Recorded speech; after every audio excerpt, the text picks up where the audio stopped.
This installation video applies to the following products. Be sure to read and fully understand this document before installing and operating your Stazz product.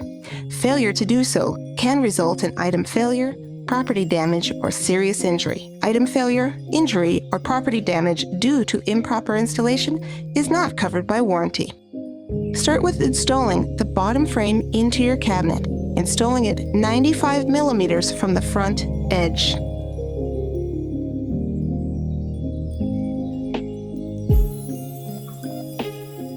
Note the placement relative to the cabinet. Next, install and secure the sliders to the frame with screws.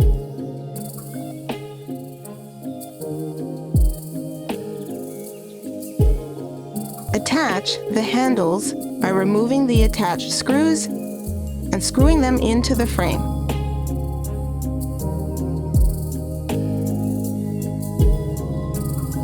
Next, attach your baskets, making note of the hooks where they attach to the frame.